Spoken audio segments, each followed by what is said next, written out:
दोस्तों नमस्कार। दोस्तों आज का जो वीडियो है ये बहुत खास होने वाला है और ये वीडियो स्पेशली उन स्टूडेंट्स के लिए है जो बहुत ही डेडिकेशन के साथ अपने एग्जाम की तैयारी कर रहे हैं आने वाले सीनियर पर्सनल असिस्टेंट और पर्सनल असिस्टेंट के लिए। तो ये वीडियो डेडिकेटेड है उन डेडिकेटेड स्टूडेंट्स को जो अपने फ्यूचर को उस पोस्ट पे देख रहे हैं, अपने माता पिता के सपनों को पूरा करने के लिए जी जान लगा रहे हैं। ये वीडियो सिर्फ उनके लिए है। तो मैं आप सभी का स्वागत करता हूँ। मेरा नाम देव अनेजा है और मैं as a senior scale stenographer high court में काम कर चुका हूं। तो दोस्तों आज का जो वीडियो है इसमें मैं अपने जितने भी एक्सपीरियंसेस हैं अपनी शॉर्ट हैंड को लेके और जो भी एग्जाम्स को लेके मैं आपके साथ शेयर करने वाला हूं। और उम्मीद करता हूं कि ये वीडियो देखने के बाद आपको कुछ ऐसी स्ट्रेटजी मिलेगी, कुछ ऐसे पॉइंट्स आपको मिलेंगे जिस पे काम करके आप अपने चारों लेवल को बहुत बढ़िया कर पाएंगे और इस एग्जाम में बहुत अच्छा कर पाएंगे। तो दोस्तों बात करते हैं लेवल 1 से। बात शुरू करेंगे सीनियर पर्सनल असिस्टेंट की। सीनियर पर्सनल असिस्टेंट का जो मोड ऑफ सिलेक्शन है वो आपने पिछले वीडियो में भी देखा कि एडवर्टीजमेंट में क्या क्या चीजें हमें करनी है, लेकिन कुछ पॉइंट्स पे स्पेसिफिक ध्यान देना बहुत ज्यादा जरूरी है। English typing test 10 minutes duration का है जो कि 40 वर्ड्स पर मिनट इंग्लिश कंप्यूटर पे आपका लिया जाएगा और 3% मिस्टेक उसमें क्वालिफाई होने के लिए आप कर सकते हैं, करनी नहीं है। कर सकते हैं का मतलब करनी नहीं है। और आपको 40 की स्पीड रिक्वायर्ड है तो कोशिश करें कि आपकी स्पीड जो है टाइपिंग की वो 60 वर्ड्स पर मिनट तक जाए, क्योंकि एग्जाम में प्रेशर इतना होता है कि आप 40 करने में भी आप अगर स्पीड बराबर ही है तो 40 की 30 कब रह जाएगी, 25 कब रह जाएगी, आपको पता भी नहीं चलेगा। तो ध्यान रखें स्पीड को कम से कम 55-60 तक लेके जाएं।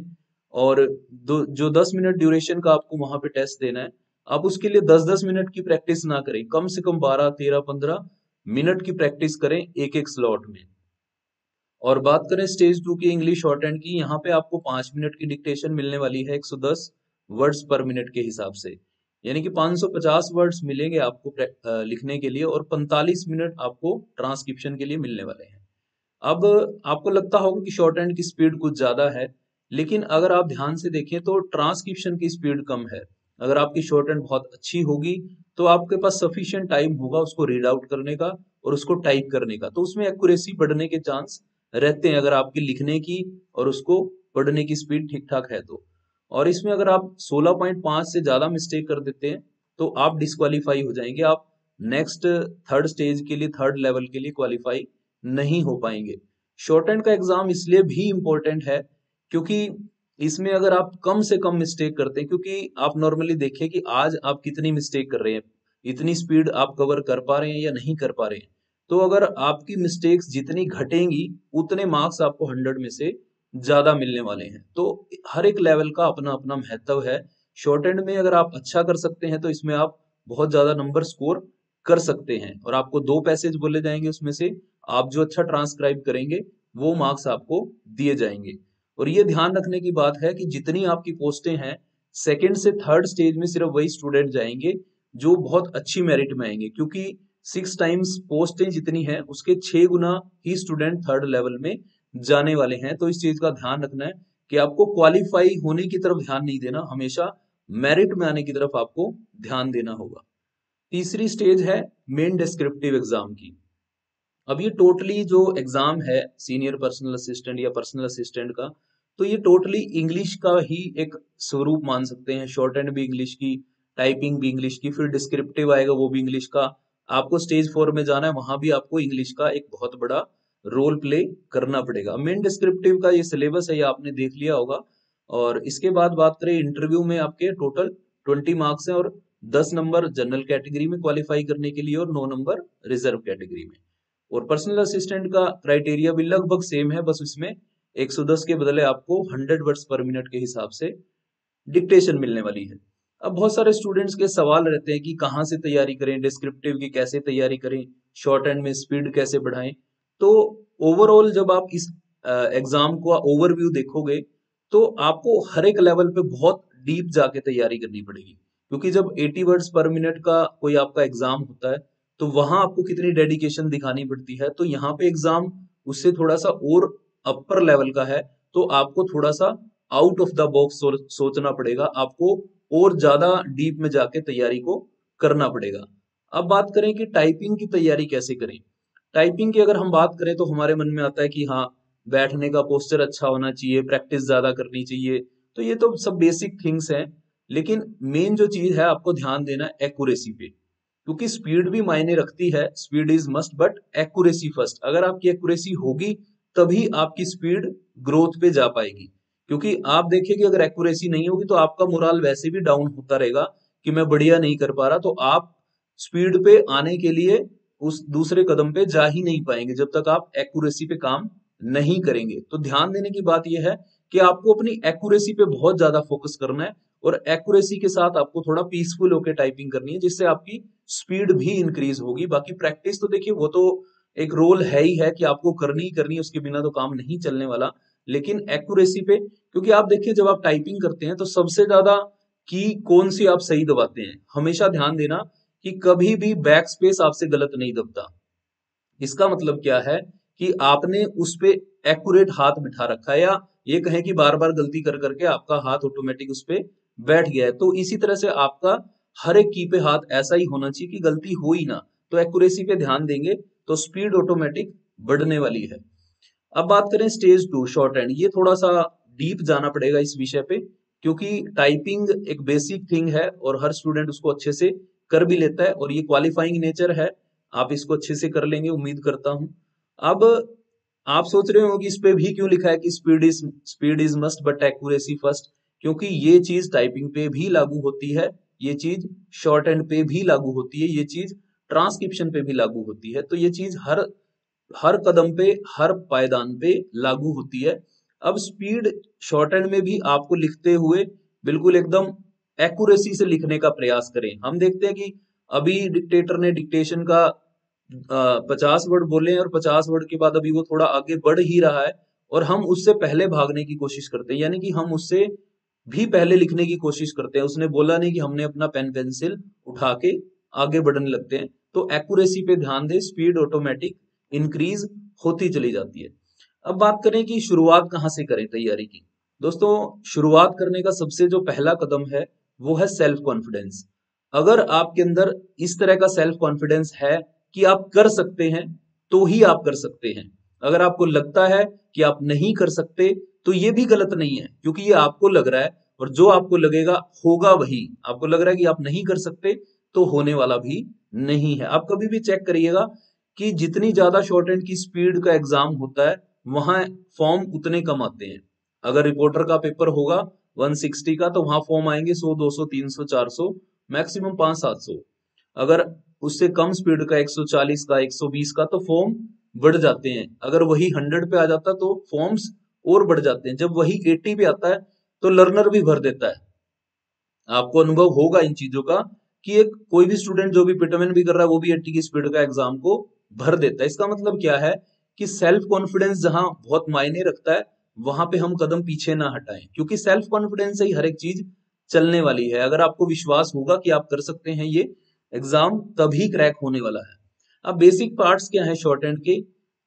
सेल्फ प्रैक्टिस, सबसे पहले सेल्फ प्रैक्टिस, क्योंकि जब हम पिटमैन को कंप्लीट करते हैं या बेसिक कोई भी हम किसी भी प्रणाली से सीख रहे हैं शॉर्ट हैंड को, जब हम उसको कंप्लीट कर लेते हैं या कर रहे होते हैं, तब भी सेल्फ प्रैक्टिस के मायने अपने अपने हैं।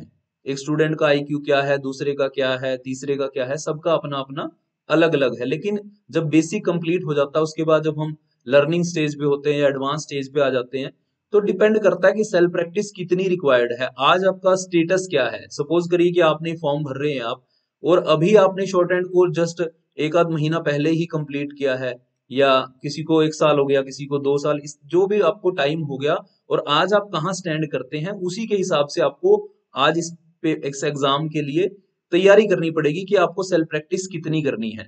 How much self practice is required, it depends on current speed and accuracy. आपकी करंट स्पीड क्या है और आपकी एक्यूरेसी क्या है, उसके हिसाब से आपको सेल्फ प्रैक्टिस करनी है। सपोज करिए कोई स्टूडेंट अभी 80 पे भी बहुत ज्यादा गलतियां कर रहा है, और वो सीधा 110 पे लिखने लगेगा, तो वो उसकी आउटलाइंस भी बिगड़ जाएंगी। इसका मतलब क्या है कि उसको सेल्फ प्रैक्टिस की ज्यादा जरूरत है। एक स्टूडेंट अभी सीन पैसेज कर रहा है 80-90 पे, उसको भी सेल्फ प्रैक्टिस की बहुत ज्यादा जरूरत। सपोज करिए कोई स्टूडेंट ऑलरेडी 100, 110, 120 की स्पीड पे अच्छा लिख रहा है, और ट्रांसक्रिप्शन में भी ठीक ठाक गलतियां हैं, बहुत ज्यादा नहीं हो रही है। इसका मतलब क्या है कि उसको सेल्फ प्रैक्टिस की बहुत ज्यादा जरूरत नहीं है, उसको ट्रांसक्रिप्शन ज्यादा करने की जरूरत है, उसको लिखने की ज्यादा जरूरत है। और दूसरा जो पार्ट है बेसिक, वो है रिकॉर्डिंग्स। जब हम शॉर्ट हैंड को लिखते हैं, हम क्या करते हैं, हम या तो किसी लाइव क्लास में जाते हैं या किसी लाइव क्लास का सब्सक्रिप्शन ले लेते हैं, या फिर हम कभी वो यूट्यूब के माध्यम से रिकॉर्डिंग्स को सुनते हैं, या हम कभी खुद की भी रिकॉर्डिंग। कुल मिला के आप जब प्रैक्टिस करते हैं रिकॉर्डिंग से, तो ध्यान देने की बात यह है कि जब भी आप रिकॉर्डिंग से प्रैक्टिस करें, मान लो 110 के एग्जाम का आपका 110 की स्पीड का आपका एग्जाम है, तो आप कोशिश करें जो आज आपकी स्पीड है उससे कुछ थोड़ी सी ज्यादा की रिकॉर्डिंग्स पे प्रैक्टिस करिए। और अगर आपसे वो स्पीड नहीं कवर हो रही तो उसको दोबारा लिखिए, उसको बार बार लिखिए। और हमेशा ध्यान रखिए कि हम यूट्यूब पे क्या ढूंढने जाते हैं कि हमें अच्छी से अच्छी डिक्टेशन मिल जाए। और नो डाउट मिलती भी है, बहुत सारे टीचर्स बहुत अच्छा पढ़ा रहे हैं, बहुत अच्छी तैयारी करवाते हैं।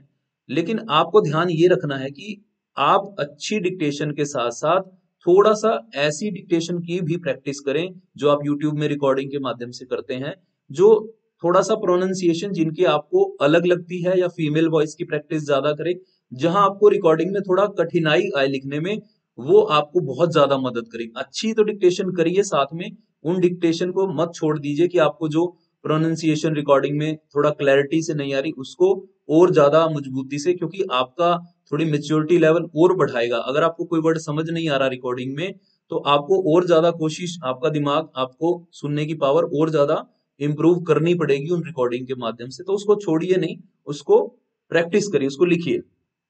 लाइव डिक्टेशन जब आप लिखते हैं किसी क्लास में बैठ के, तो ध्यान रखिए कि फोकस जो है हमेशा अपनी कॉपी पे रखिए, अपने पेन पे रखिए, और अपने पोस्चर पे रखिए कि आप किस तरह से बैठ के लिख रहे हैं, कि आप कॉन्फिडेंट हैं, कि आप सही तरीके से बैठ के उसको लिख रहे हैं।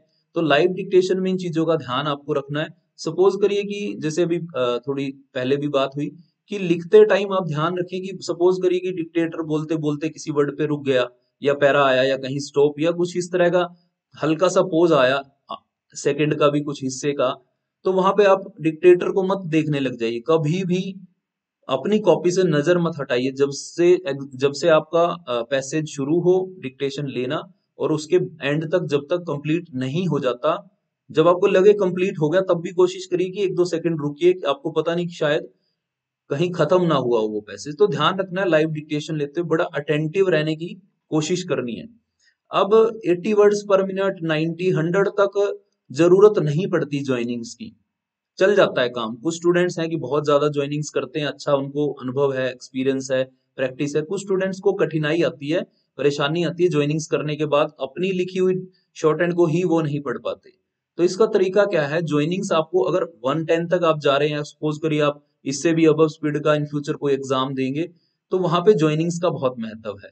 और ज्वाइनिंग्स वो स्टूडेंट करें सबसे पहले तो उन, अगर आपको कोई ज्वाइनिंग्स किसी ने प्रोवाइड की है या करवाई है, या आपको कहीं से मिली है, सबसे पहले उसकी सेल्फ प्रैक्टिस करिए, तब आप उसको किसी पैसेज में इंप्लीमेंट करने के लायक बनेंगे। आप सोचें कि आपने कोई देख लिए 10 ज्वाइनिंग्स बनी हुई है, और आपको देखने के बाद ही आपको वो अगले पैसेज में आप उसको इंप्लीमेंट कर लेंगे, तो that is not possible. Possible ये है कि उसकी प्रैक्टिस करिए, ज्वाइनिंग का सही तरीका सीखिए कि कैसे ज्वाइनिंग की जा सकती है, कौन सी करनी चाहिए, कौन सी नहीं करनी चाहिए। ऐसे ही कुछ भी क्लब कर देंगे तो पढ़ने में आपको दिक्कत आने वाली है।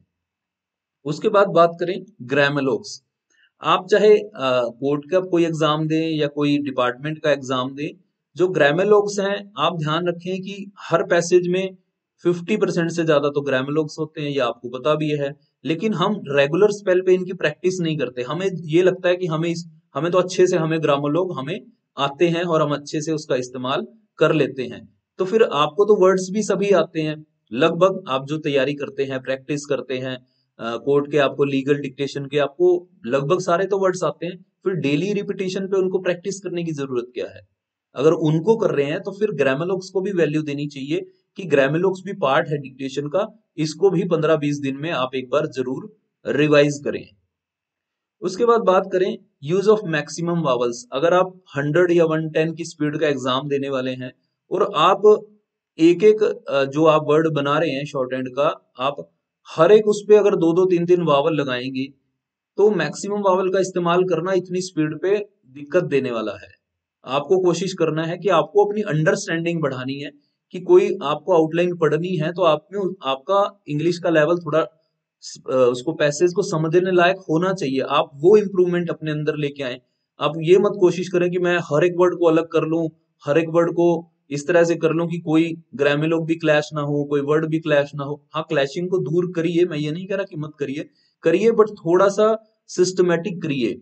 मैक्सिमम वॉवल मतलब पूरे डिक्टेशन में इतना सारे वॉवल्स लगा के आप 110 की स्पीड को कवर अच्छे से नहीं कर पाएंगे। तो ध्यान रखें कि वॉवल्स का इस्तेमाल सिर्फ और सिर्फ क्लैशिंग वाले वर्ड्स पे करें, मतलब हर एक उस पे करने ना लग जाएं। कमांड ऑन लैंग्वेज की बात करें कि कोई स्टूडेंट इंग्लिश का एग्जाम दे रहा है, जैसे अब ये तो एग्जाम इंग्लिश का ही है, कुछ स्टूडेंट जैसे हिंदी का भी एग्जाम देते हैं या कोई एग्जाम देंगे या किसी ने दिया होगा। अगर आपकी उस लैंग्वेज पे कमांड नहीं है, लैंग्वेज पे कमांड का मतलब ये नहीं कि आपको फ्लुएंट इंग्लिश बोलनी आनी चाहिए, आप फ्लुएंट इंग्लिश में बात करने के लिए आप हमेशा तैयार होने चाहिए, ऐसा कुछ नहीं है। आपको बेसिक समझ में आना चाहिए। आप डिक्टेशन लिख रहे हैं तो आपको पैसेज का थीम समझ में आना चाहिए, उसके कुछ थोड़े थोड़े बेसिक मीनिंग समझ में आने चाहिए। आपकी कमांड होगी तो आप अच्छा लिख पाएंगे, अच्छा लिख पाएंगे तो आपको पढ़ने में दिक्कत नहीं आएगी। आपको कोई आउटलाइन भी आपसे खराब हो गई तो भी आप उसको पढ़ लेंगे, क्योंकि आपकी लैंग्वेज पे कमांड अच्छी होगी। तो ध्यान रखें, आप प्रयास करें कि थोड़ा थोड़ा इंग्लिश पे थोड़ा फोकस करने लगे, क्योंकि ये जो एग्जाम है पहले लेवल से लेके 4th लेवल तक आपको इंग्लिश पे अच्छा काम करना है। उसके बाद आइए, आप सभी करते हैं कि अच्छे क्वालिटी का पेन यूज करिए। नहीं आपको पता कि कौन सा यूज करना होता है तो आप कमेंट बॉक्स में पूछ भी सकते हैं। और नोटबुक कौन सी इस्तेमाल करें ये आपको थोड़ा सा ध्यान देना होगा। और एक रिक्वेस्ट है कि अगर आप इस चैनल पे नए हैं तो इस चैनल को सब्सक्राइब कर लीजिए, क्योंकि इसी तरह के वैल्यूएबल वीडियो लगातार आपको मिलने वाले हैं। अब बात करते हैं दोस्तों एटमॉस्फेयर की। आप घर पे तैयारी कर रहे हैं, आप किसी ऑनलाइन क्लास से तैयारी कर रहे हैं, आप कहीं फिजिकल क्लास से तैयारी कर रहे हैं, आप किसी भी लेवल से तैयारी कर रहे हैं, आपका एटमॉस्फेयर जो है वो किन लोगों का होना चाहिए, इस चीज का ध्यान रखना बहुत ज्यादा जरूरी है। आप सपोज करिए कि आप 10 गलतियां करते हैं, 100 वर्ड्स पर मिनट पे 10 गलतियां, 15 गलतियां। तो जब आप बात करते हैं ना, किसी से डिस्कस करते हैं, तो आप कोशिश करते हैं कि मेरी से कम जिसकी गलतियां हो मैं उससे डिस्कशन करूं। आप हमेशा प्रयास करें अपने से जो सीनियर है, अपने से जो अच्छा कर रहा है उससे सीखने की, क्योंकि जो जिसकी कम गलतियां वो आपसे सीखे। वो प्रयास ये करता है कि मैं उससे उससे बात करूं, क्योंकि उससे उसका कॉन्फिडेंस, उसको लगता है कि मेरा कॉन्फिडेंस बड़ा रहेगा। अगर मतलब मैं अपर से बात करूंगा तो कॉन्फिडेंस गिरेगा, अपने से ज्यादा गलती वाले से बात करूंगा तो मेरा कॉन्फिडेंस बढ़ेगा। तो दोस्तों एटमॉस्फेयर जो है, आपका जो माहौल है, आपके मेंटोर बहुत अच्छे होंगे जहां से भी आप सीख रहे हैं, ऑनलाइन ऑफलाइन या अपने जिस भी सर्कल से आप तैयारी कर रहे हैं। लेकिन आप अपना एटमॉस्फेयर बना के रखिए। घर पे जो कर रहे हैं वहां भी आपका एटमॉस्फेयर उस तरह का होना चाहिए कि आपके अंदर जज्बा होना चाहिए कि मेरे को ये एग्जाम क्रैक करना ही करना है। तो एटमॉस्फेयर आपका बहुत अच्छा होना चाहिए। दोस्तों आजकल अटेंशन स्पैन बहुत घटता जा रहा है। हमें लगता है कि 110 वर्ड्स पर मिनट, 5 मिनट जब अटेंशन स्पैन 8-9 सेकंड पे आ गया है, तो वहां पे 5 मिनट के अटेंशन स्पैन के लिए आप समझ सकते हैं कितनी तैयारी की जरूरत है। सबसे पहले तो अपने माइंड को टिका के रखना। 5 मिनट, वही 5 मिनट आपके जीवन को दिशा दे सकते हैं, वही 5 मिनट आपके जीवन की दिशा बिगाड़ भी सकते हैं। तो वो 5 मिनट की वैल्यू क्या है, ये आपका अटेंशन स्पैन तय करेगा। आपकी अटेंशन कितनी है लिखते हुए, क्योंकि सपोज करिए कि आप लिख रहे हैं और आपका अटेंशन जस्ट कुछ सेकंड के लिए भी इधर उधर हुआ, तो जहां पे आपने समझ लो जिस पॉइंट पे अच्छा भी लिखा है, सभी वावल्स भी लगाए हैं, लेकिन आप उस पॉइंट पे पढ़ नहीं पाएंगे उस आउटलाइन को, क्योंकि लिखते टाइम आपका अटेंशन स्पैन उस पॉइंट पे मौजूद नहीं था। और आपका अटेंशन स्पैन बहुत स्ट्रांग होगा तो आप समझिए कि आपने आउटलाइन बहुत अच्छी भी नहीं बनाई जिस पॉइंट पे, लेकिन अटेंशन स्पैन आपका उस पैसेज पे बहुत बढ़िया था, तो डेफिनेटली आप उसको अच्छा पढ़ पाएंगे। तो अटेंशन यानी कि आपकी कंसंट्रेशन जो है, और वो किस चीज से तय होती है। अगर आपको इसका भी कोई अलग से वीडियो की जरूरत हो, आपको कोई भी किसी भी पॉइंट पे डिस्कशन की जरूरत हो, तो कमेंट बॉक्स में जाके जरूर लिखिएगा। Consistency is the key. हमें लगता है कि हम तैयारी कर रहे हैं और तैयारी लगातार हम बहुत अच्छी तैयारी कर रहे हैं। दोस्तों कंसिस्टेंसी का मतलब है कि आप लगातार तो हैं, लेकिन क्या आपकी प्रायोरिटी सेट है। सपोज करो 2 महीने 3 महीने या जब भी एग्जाम आने वाला है, तो लगातार उसके बीच में जो प्रायोरिटीज आई, सपोज करो कोई दोस्त का बर्थडे आ गया, हम 4 दिन बाहर हैं, कोई फंक्शन आ गया, हम एक हफ्ता अपने मतलब पढ़ाई से दूर। कहने का मतलब कंसिस्टेंसी, मतलब लगातार आपके कोई फंक्शन आए, आपका कोई बर्थडे आए, आपका कोई सेलिब्रेशन आए, हाँ कोई इमरजेंट सिचुएशन हो, that is a different thing, but in normal situation आपको कंसिस्टेंसी प्रायोरिटी के हिसाब से बना के रखनी है कि मेरा एग्जाम है और मुझे किसी भी चीज में अगर कहीं समय लगाना पड़ रहा है तो कम से कम, जहां आपके बिना काम नहीं चल रहा वहीं समय लगाएं, अदरवाइज अवॉइड करें अपने एग्जाम तक। That is ultimate consistency. बात करें प्रोनाउंसिएशन की, आप लिखने के साथ साथ एक आध डिक्टेशन बोलने का भी अभ्यास करिए डेली। उससे क्या होगा कि जब आप प्रोनाउंस बोलते हैं तो आपकी प्रोनाउंसिएशन अच्छी होती है, बोलने में अच्छी होगी तो आपको वर्ड्स की रिकॉग्निशन अच्छी होगी, और आप सुनेंगे तब आपको उसका फायदा मिलने वाला है। ये छोटे छोटे से पॉइंट नहीं है, ये बहुत गहराई के पॉइंट हैं जो मैं आप अपने पिछले 15 साल के अनुभव के हिसाब से आपको बता रहा हूँ। और ये जो दिल्ली हाई कोर्ट का एग्जाम है, ये वीडियो सिर्फ उनके लिए है, लेकिन अगले जो भी एग्जाम आएंगे, अगर उस 4 लेवल में से कुछ 1-2 लेवल को इधर उधर कर लिया जाए तो ये वीडियो हर एक एग्जाम में काम आने वाला है। अब बात करें ट्रांसक्रिप्शन की। ट्रांसक्रिप्शन करते हुए कुछ चीजों का ध्यान रखना है। सपोज करिए कि आपकी ट्रांसक्रिप्शन स्पीड अच्छी है, तो जब आप डिक्टेशन को लिख लें तो आप कैलकुलेट करना 12-13 की स्पीड से ट्रांसक्रिप्शन की स्पीड रिक्वायर्ड है, तो आप उसको रीड कर सकते हैं डिक्टेशन को लिखने के बाद। फिर आप टाइप करने बैठेंगे तो आप शुरू से लेकर एंड तक इजीली टाइप कर लेंगे और एक्यूरेसी आने के चांसेस बहुत ज्यादा बढ़ जाएंगे। ट्रांसक्रिप्शन करते हुए और भी कुछ चीजों का ध्यान रखिए। जब आपका पैसेज कंप्लीट हो जाए, अगर आपके पास समय बचे, कॉपी को साइड में रख के सिर्फ उसको पढ़ने मत लग जाइए। अगर आपके पास थोड़ा सफिशिएंट टाइम है, अपनी कॉपी उठाइए और उसको वर्ड टू वर्ड फटाफट से मिलाने का प्रयास करें। और वर्ड टू वर्ड आप जब उसको मिलाएंगे तो हो सकता है कोई लाइन रह गई हो, कोई वर्ड रह गया हो, कुछ इधर उधर हो गया, तो आपको चेक करने में उसको वर्ड टू वर्ड बहुत एक्यूरेसी आने वाली है। ट्रांसक्रिप्शन करते हुए आप ये गलती मत करें कि एक वर्ड नहीं समझ में आ रहा तो आप उस पर लगातार बैठे ही हैं, उसको सोच रहे हैं। इतना समय नहीं होता एग्जाम में। फटाफट से कोशिश करिए, नहीं तो उसके लिए गैप छोड़िए, फटाफट पैसेज को कंप्लीट करिए। और जब आप उसको दोबारा आके पढ़ेंगे, कॉपी से मिलाएंगे, तो हो सकता है आपको सेंटेंस की अंडरस्टैंडिंग से आपकी आउटलाइन देखते हुए वो समझ में आ जाए, या फिर वैसे भी याद आ सकता है कि ये क्या वर्ड है। लेकिन अगर आप उस पर ही समय लगाते रहेंगे तो बहुत दिक्कत हो सकती है। और अगर मान लो एक आध वर्ड कोई रह भी गया, आपने गैप छोड़ दिया, तो कंप्लीट होने के बाद उस गैप को हटा दें वहां से, मतलब उसकी भी गलती नहीं करनी। तो ट्रांसक्रिप्शन में एक और चीज कि आप कोई वर्ड नहीं पढ़ पा रहे हैं तो कोशिश करें उस पे जिस पेन के कलर से आपने लिखा है उस पे निशान जो लगाएं नीचे दूसरे कलर से लगाएं। सपोज आप ब्लैक पेन से लिखते हैं, ब्लू से लिखते हैं, तो उस पे जो निशान लगाएं वो रेड पेन से लगाएं। एक रेड पेन सेपरेट रखें और उस पे जब निशान लगाएं कि ये वर्ड नहीं क्लियर हो रहा है, तो उस पे जो हल्का सा नीचे निशान मार्क करें तो किसी और कलर से करें, ताकि जब आप कंप्लीट करने के बाद वापस शुरू से शुरू करें तो आपको आपके जो वर्ड्स हैं फटाफट फ्लैश करने चाहिए, दिखने चाहिए कि हाँ यहाँ पे गलती है, मुझे ये सुधारने की जरूरत है। अब दोस्तों बात करें कि आपकी राइटिंग स्पीड, आपकी टाइपिंग स्पीड, आपकी स्पीकिंग यानी कि प्रोनाउंसिएशन थोड़ी थोड़ी आपको आनी चाहिए, और ट्रांसक्रिप्शन की स्पीड, अगर आप ये सारी चीजें बैलेंस कर लेंगे तो आपका एग्जाम डेफिनेटली क्लियर होने वाला है। और शॉर्ट एंड में कुछ मर्यादाएं हैं, ये कहें कि कुछ सिद्धांत हैं कि आपको सिंसियर होना पड़ेगा। बिना सिंसियरिटी के शॉर्ट एंड में क्या किसी भी पोस्ट पे आप नहीं जा सकते, और आपको एक्सपेरिमेंट ओरिएंटेड बनना पड़ेगा। किसी भी एक्सपेरिमेंट करने से घबराना नहीं है। एग्जाम से जस्ट पहले कुछ भी एक्सपेरिमेंट ना करें। अगर आपके पास सफिशिएंट टाइम है तो अपनी स्पीड को बढ़ाने के लिए, अच्छा लिखने के लिए, अच्छा पढ़ने के लिए जो जो एक्सपेरिमेंट लगते हैं उनको आप करेंगे तो आपको कुछ ना कुछ उसका बेनिफिट मिलेगा। और थोड़ा पीसफुल रहें, और थोड़ा डेयरिंग बने, कोऑपरेटिव बने, अटेंटिव बने, और एक अच्छे इंसान बने। ये कुछ आपने देखा भी होगा जो शॉर्ट एंड में जो जॉब में लग जाते हैं, तो ये सब क्वालिटीज उनके अंदर होती है। अगर ये आपके अंदर पहले से होंगी तो आप अपना एग्जाम भी अच्छे से कर पाएंगे। दोस्तों यहाँ तक बात थी स्टेज 2 की। अब बात करेंगे स्टेज 3 यानी कि डिस्क्रिप्टिव पार्ट की। अब बहुत सारे स्टूडेंट्स के कमेंट आ रहे थे कि कौन सी बुक से तैयारी करें, कहाँ से तैयारी करें, डिस्क्रिप्टिव के लिए स्पेसिफिक कोई ऐसी जगह बताओ जहां से तैयारी की जाए। तो दोस्तों इसके लिए आपको ध्यान रखना है, सपोज करिए कि इसका सिलेबस है डिस्क्रिप्टिव का essay, letter, grammar and comprehension, passage, English to Hindi, Hindi to English, ठीक है।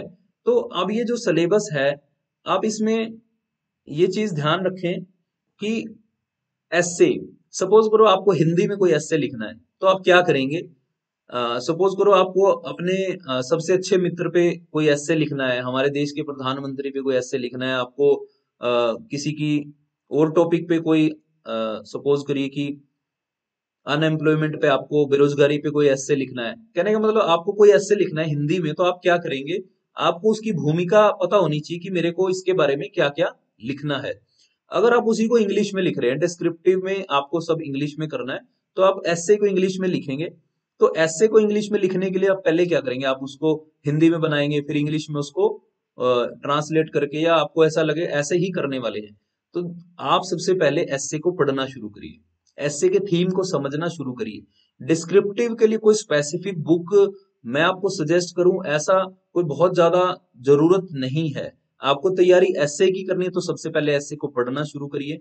आपको अपनी इंग्लिश की अंडरस्टैंडिंग को बढ़ाना पड़ेगा, क्योंकि आपको सपोज करिए कि आपको स्पीकिंग करनी है, स्पीकिंग में आपको टेंसेस की जरूरत नहीं है, थोड़ा इधर उधर होगा तो सामने वाले को फिर भी समझ में आ सकता है। लेकिन अगर आप एस्से लिख रहे हैं तो वहां टेंस सही होने चाहिए, ग्रामर सही होनी चाहिए। तो ध्यान कहाँ देना है, ग्रामर एंड कॉम्प्रीहेंशन पैसेज है, तो ग्रामर तो किसी भी बुक से सीख सकते हैं, कोई भी बेसिक बुक से सीखते हैं। सबसे पहले ग्रामर पे काम करें, ग्रामर के बाद आप हिंदी के एस्से पढ़ना शुरू करें। हिंदी में आपको समझ में आए कि लिखते क्या है, उसको थोड़ा सा छोड़ के फिर इंग्लिश के एस्से को पढ़ना शुरू करें। उसके बाद आप अगर थोड़ा और आगे बढ़ेंगे, लेटर आपको लिखना है। सपोज करो कि आपको कहा गया कि आप एक लेटर लिखें द ट्रिब्यून को, कि किसी गली में कोई सफाई की अव्यवस्था है, आपने उसको द ट्रिब्यून को ये लिखना है एक लेटर। तो आपको लेटर की पहले शेप पता हो कि लेटर लिखा कैसे जाता है, कैसे उसको एड्रेस किया जाता है, क्या सब्जेक्ट लिखा जाता है, कैसे उसको एड्रेस करके रिस्पेक्टेड वे में आगे बढ़ाया जाता है, फिर लास्ट में कैसे उसको थैंक्स में सम अप किया जाता है। तो ये सारी चीजें लेटर्स का पार्ट है। तो पहले आप ऐसे लेटर के पार्ट्स को तो समझिए। कोई स्पेसिफिक बुक आप कहीं से कर लेंगे ऐसे, तो किसी भी टॉपिक पे उन्होंने अगर कह दिया कि पेंडेमिक पे आप एक ऐसे लिख दीजिए, तो आप कौन सी बुक में से लेके आए कि पेंडेमिक का ऐसे लिखा जाए। ध्यान देने की जरूरत है कि इंग्लिश पे फोकस करने की जरूरत है। इंग्लिश आएगी, ऐसे भी लिखा जाएगा, लेटर का थीम पता होगा, इंग्लिश ठीक होगी तो लेटर भी लिखा जाएगा। ग्रामर पे मेहनत करेंगे तो ग्रामर के पार्ट्स भी ठीक होगा, और कॉम्प्रीहेंशन पैसेज तो ग्रामर में से ही निकलता है। अब English to Hindi, Hindi to English, ये सब ग्रामर में से निकलने वाला है। तो अगर आप ओवरऑल इन चीजों को देखें, तो ये चीजें आपको कंक्लूड करनी पड़ेगी, ऐड करनी पड़ेगी अपनी तैयारी में, कि इंग्लिश के पार्ट को आपको स्ट्रॉन्ग बनाना है। न्यूज़पेपर पढ़ना शुरू करना पड़ेगा, थोड़ा आपको उस पर समय लगाना पड़ेगा, और ग्रामर, टेंसेज, इन पे थोड़ा काम करना पड़ेगा। ऐसे लेटर वहीं से निकल के आने वाले। स्पेसिफिक आपको पता नहीं, मुझे भी नहीं पता कि कौन सा ऐसे आएगा, कौन सा लेटर। हाँ, लेटर का आपको पता नहीं, लिख कैसे सकते हैं, अगर पता होगा तो आपको लिखने में आसानी हो सकती है, अगर आपकी इंग्लिश अच्छी है। तो डिस्क्रिप्टिव के पार्ट पे आप किसी भी बेसिक ग्रामर की बुक से तैयारी कर सकते हैं, न्यूज़पेपर पढ़ सकते हैं, ऐसे जहां लिखे हो आप उसको पढ़ सकते हैं, समझ सकते हैं कि ऐसे लिखा कैसे जाता है, क्या क्या उसमें चीजें ऐड की जाती हैं, लेटर का किस तरह का पैटर्न होता है। तो ये सारी चीजें आप करेंगे। फिर भी इसके बाद भी कोई दिक्कत आती है तो कमेंट बॉक्स में जाके लिखिए, जो भी आपके कमेंट होंगे तो मैं उनको कोशिश करूंगा सभी को रिप्लाई करने की। उसके बाद जो इसी का पार्ट है, डिस्क्रिप्टिव के लिए आपको क्या करना है, ग्रामर पे काम करना है, और अपनी वोकैबुलरी पार्ट पे। सपोज करो कि आपको कोई ऐसे टॉपिक पे पैसेज लिखना है कि हमारे देश की इकोनॉमी जो है वो डे बाय डे गिर रही है या बढ़ रही है, कुछ भी किसी भी तरह का टॉपिक हो, तो उसमें आपकी वोकैबुलरी कहाँ से आएगी। सपोज करिए आप न्यूज़पेपर डेली पढ़ते हैं, तो आपके पास कुछ वर्ड्स होंगे, तभी तो आप कहीं ना कहीं से जो भी आएगा, ऐसे लेटर एटसेट्रा जो भी आएगा, तो वोकैबुलरी आपको हेल्प करने वाली है, आपको ग्रामर हेल्प करने वाली है। तो उसके लिए आप स्पेसिफिक अब बुक कहाँ से ढूंढ के लाएंगे। कोई स्पेसिफिक सिलेबस तो है नहीं कि आपको दे दिया कि ये 50 ऐसे हैं, इसी में से आएगा, तो आपने पढ़ लिए किसी भी किताब में से। थोड़ा सा अंडरस्टैंडिंग की तरफ चलिए, समझने का प्रयास करिए इन चीजों को। लास्ट स्टेज है इंटरव्यू की। अब इंटरव्यू आप ऐसी जगह देने जा रहे हैं, कोई ऐसा अच्छा मतलब रिकॉग्नाइज्ड बहुत बढ़िया एक रेप्यूटेड, ये कहें कि एक जुडिशरी का बहुत बड़ा पार्ट है दिल्ली हाई कोर्ट, वहां आप इंटरव्यू देने जा रहे हैं। तो कोई एक सामान्य मेरे जैसा एक स्टेनोग्राफर आपका इंटरव्यू नहीं लेने वाला। हो सकता है कोई एडमिनिस्ट्रेटिव साइड का कोई बहुत अच्छा ऑफिसर हो, कोई जुडिशियल साइड का कोई बहुत रिकॉग्निशन वाला जज हो, कुछ भी। आपको जो भी इंटरव्यू लेगा तो आप सोच के चलिए कि आपका लेवल क्या है, क्या आप उस इंटरव्यू को फेस करने के लायक हैं। तो वो लोग जब आपसे बात करेंगे और इतने मतलब जो डेजिग्नेटेड पर्सन है वो आपसे बात करेंगे तो वो क्या हिंदी में बात करेंगे आपसे वो इंग्लिश में बात करेंगे। तो ये चार जो चीजें हैं आपके अंदर, वो सेल्फ कॉन्फिडेंस होना चाहिए।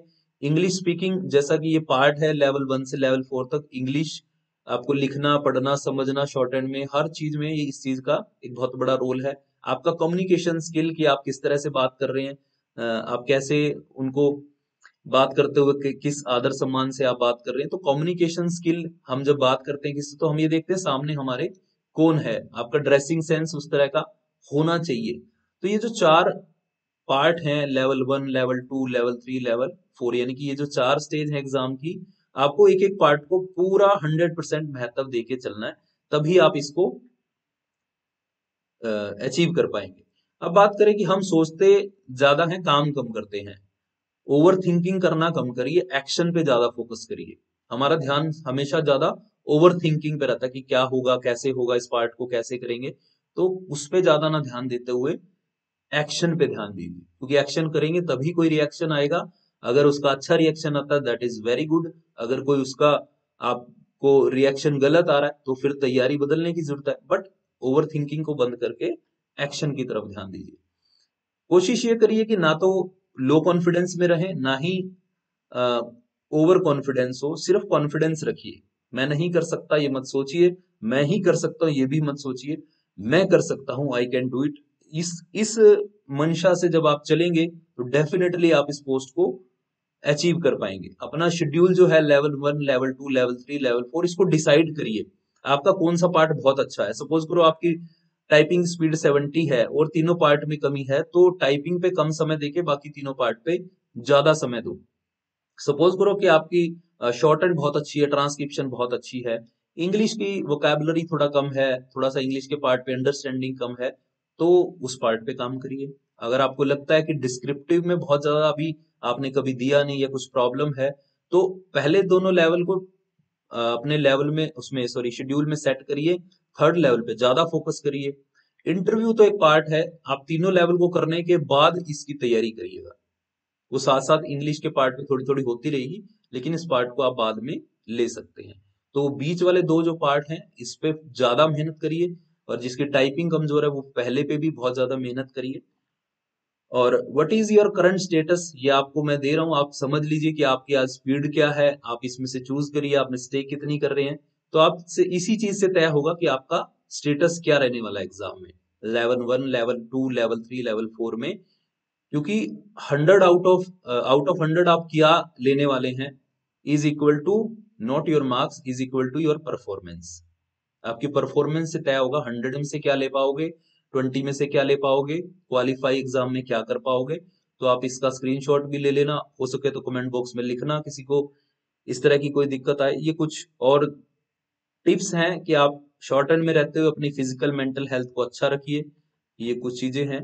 और इन्हीं बातों के साथ मैं आपसे फिर एक उम्मीद रखता हूं कि आप बहुत अच्छी तैयारी कर रहे होंगे डेडिकेशन के साथ, और इस वीडियो को देखने के बाद आप बहुत और भी ज्यादा डेडिकेशन से प्रयास करेंगे, अभ्यास करेंगे। कोई प्रॉब्लम आएगी तो कोशिश करेंगे कि आप कन्वर्सेशन करेंगे कमेंट में। और वीडियो अच्छा लगा हो तो जरूर अपने उन साथियों के साथ जिनको जरूरत है इस तरह के वीडियो को, किसी गाइडेंस की, किसी मेंटोर की जरूरत है, तो आप उनको जरूर शेयर करिएगा और चैनल को सब्सक्राइब करिएगा। Thank you. जय हिंद। वंदे मातरम।